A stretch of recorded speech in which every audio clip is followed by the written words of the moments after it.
Working है तो पता लगेगा। अच्छा वो उनसे मंगा लीजिए।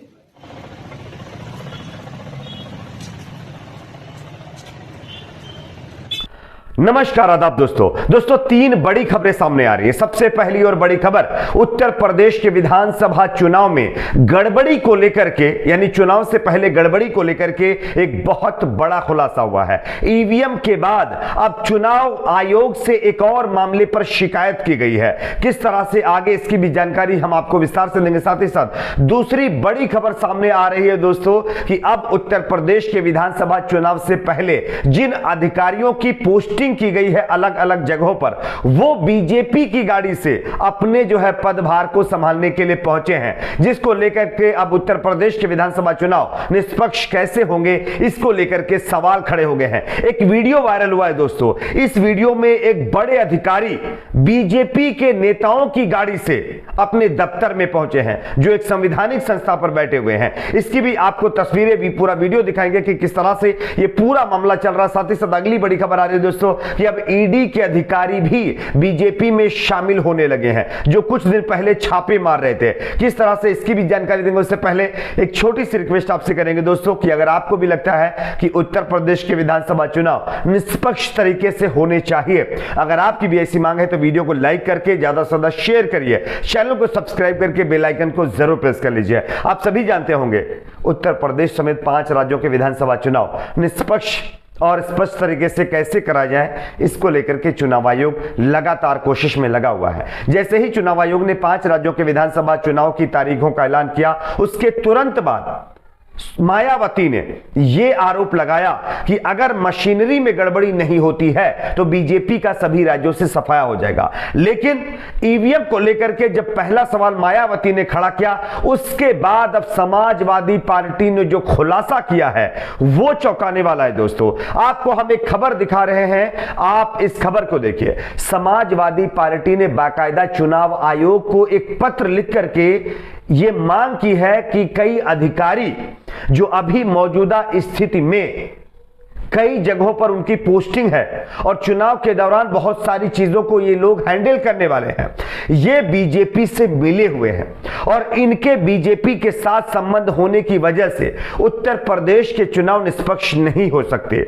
इसको लेकर के खुद समाजवादी पार्टी ने एक लेटर लिखा है, जो हम आपको दिखा भी रहे हैं। समाजवादी पार्टी ने इन अधिकारियों को हटाया जाए, ये अधिकारी भाजपा कार्यकर्ता बनकर के काम कर रहे हैं, ऐसा आरोप लगाया है। इनमें सबसे पहला नाम उप मुख्य सचिव अवनीश अवस्थी का नाम सामने आ रहा है। दूसरे नंबर पर नवनीत सहगल, जो अतिरिक्त मुख्य सचिव सूचना के पद पर है। तीसरे नंबर पर आते हैं ADG law and order Prashant Kumar, इनका भी नाम इसी सूची में शामिल है, बीजेपी नेताओं के साथ और बीजेपी पार्टी के साथ मिले होने को लेकर के। साथ ही साथ चौथा नाम जो सामने आ रहा है वो है दोस्तों अमिताभ यश, जो कि एडीजी हैं उत्तर प्रदेश के। इन अधिकारियों को बाकायदा चुनाव आयोग से यह मांग की गई है कि इनको हटाया जाए, क्योंकि इन अधिकारियों का जो काम है ये बीजेपी के साथ मिलता जुलता है। ये जो यानी अधिकारी है बीजेपी के कार्यकर्ता बनकर काम कर रहे हैं और इनके रहते हुए उत्तर प्रदेश के विधानसभा चुनाव निष्पक्ष तरीके से नहीं कराए जा सकते। चुनाव के अंदर कुछ ना कुछ झोल ये जरूर करवाएंगे। इसको लेकर के चुनाव आयोग से शिकायत की गई है। क्या आपको भी लगता है कि चुनाव आयोग को इन सभी को जल्द से जल्द इनके पदों से हटाया जाना चाहिए और चुनाव के दौरान इनको किसी तरह की कोई जिम्मेदारी ना दी जाए? आपकी इस पर क्या राय है, नीचे कमेंट सेक्शन में अपनी राय को जरूर शेयर करिए। खैर, ईवीएम के बाद ये दूसरा मुद्दा सामने आया है। इससे पहले चुनाव आयोग के भी कई अधिकारियों के ऊपर आरोप लगा था और जो है कांग्रेस पार्टी ने यह आरोप लगाया था कि चुनाव आयोग के अंदर भी कई ऐसे अधिकारी हैं जो बीजेपी के कार्यकर्ता के तौर पर काम कर रहे हैं, उनको भी हटाया जाना चाहिए। खैर, वो मुद्दा तो बाद में छूट गया, उसको दबा दिया गया, लेकिन अब ये नया विवाद यहां पर खड़ा हुआ है। बात करते हैं एक और बड़ी खबर की, ये भी चुनाव गड़बड़ी से जुड़ा हुआ ही मामला है दोस्तों। आप सभी जानते होंगे हमारे देश में अगर कोई अधिकारी सरकारी पोस्ट पर तैनात किया जाता है तो उससे पहले जो है कसम खिलवाई जाती है, उससे शपथ ली जाती है कि अगर आप निष्पक्ष तरीके से काम करेंगे तभी आपका हक इस पद को लेकर इस पद पर है, वरना नहीं। लेकिन यहां पर मामला बरेली से आ रहा है जो चौंकाने वाला है।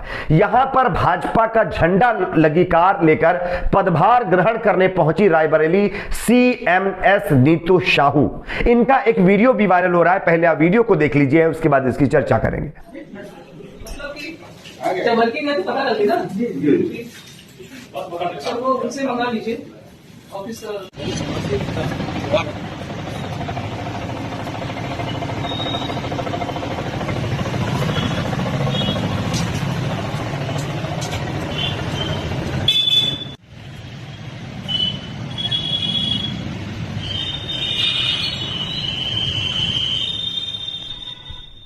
तो जैसा कि दोस्तों आप लोगों ने इस वीडियो को भी देख लिया, यह वीडियो जो है नीतू साहू का है, जो बताया जा रहा है कि रायबरेली सीएमएस के पद पर इनको नियुक्त किया गया है। एक संवैधानिक पद पर बैठाए गए इस महिला को जिस गाड़ी से छोड़ने के लिए आया गया या जिस गाड़ी में ये चल करके आई हैं, आप समझ सकते हैं ये गाड़ी किस पार्टी की है। और आप सोचिए चुनाव से पहले अगर इस तरह के अधिकारियों को और इस पार्टी से जो है कनेक्टेड अधिकारियों को इस तरह की जिम्मेदारी दी गई और ऐसे बड़े पदों पर इनको बिठाया गया, तो आप समझ सकते हैं चुनाव से पहले या चुनाव के बाद अंजाम क्या होने वाला है। खैर, बात करते हैं अगली बड़ी खबर की। अगली बड़ी खबर दोस्तों आ रही है, अभी तक जो अधिकारी ईडी में काम करके नेताओं के घरों के ऊपर, वो सत्ताधारी पार्टी के नहीं विपक्षी नेताओं के घरों पर जो छापेमारी कर रहे थे, वो अब बीजेपी में शामिल होने लगे हैं। और इसको लेकर के लगातार समाजवादी पार्टी से लेकर के तमाम विपक्षी पार्टियां ये कहती चली आई हैं कि ईडी हो, चाहे सीबीआई हो, चाहे आईटी हो, ये तमाम संस्थाएं मोदी सरकार के इशारे पर काम करती हैं। ये मैं नहीं कह रहा हूं, तमाम विपक्षी पार्टियां कह रही हैं। और इस जो आरोप लगाती रही हैं विपक्षी पार्टियों की तरफ से, इस आरोप को अब सिद्ध करते हुए ईडी के अधिकारी नजर आ रहे हैं। पहले आपको हम एक खबर दिखा रहे हैं, आप इस खबर को देखिए। ईडी के ज्वाइंट डायरेक्टर राजेश्वर सिंह का वीआरएस स्वीकार हो गया है, यानी कि अपने पद से इन्होंने इस्तीफा दे दिया है और उसके बाद बीजेपी ज्वाइन कर गाजियाबाद से चुनाव लड़ने जा रहे हैं, ऐसी खबर सामने आ रही है। इतना ही नहीं, आप जरा इस खबर को देखिए। भाजपा सांसद व पूर्व डीजीपी ब्रजलाल ने मिठाई खिला करके कानपुर के पूर्व कमिश्नर को भी, जिनका नाम असीम अरुण बताया जा रहा है, उनका स्वागत भी किया गया है। एक तरफ पुलिस कमिश्नर, दूसरी तरफ ईडी के अधिकारी लगातार बीजेपी में घुसने के लिए तैयार है। इसी वजह से लगातार सवाल खड़े होते रहे कि ईडी हो, चाहे आईटी हो, चाहे सीबीआई हो, इसके जो अधिकारी हैं वो बीजेपी समर्थित हैं और इनका समर्थन बीजेपी को है। ये लगातार आरोप लगता रहा है। और अगर इस तरह के अधिकारियों को चुनाव में जिम्मेदारी दी गई तो आप समझ सकते हैं कि चुनाव का नतीजा क्या हो पाएगा। और इसको लेकर के तमाम चुनावी मैदान में उतरने वाली पार्टियों ने लगातार चुनाव आयोग के ऊपर भी प्रेशर बनाना शुरू कर दिया है कि इन अधिकारियों को हटाया जाए जो बीजेपी के कार्यकर्ता के तौर पर काम कर रहे हैं। खैर, आपकी अपनी इस पर क्या राय नीचे कमेंट बॉक्स में जरूर बताइए। वीडियो को लाइक, शेयर, चैनल को सब्सक्राइब जरूर करें।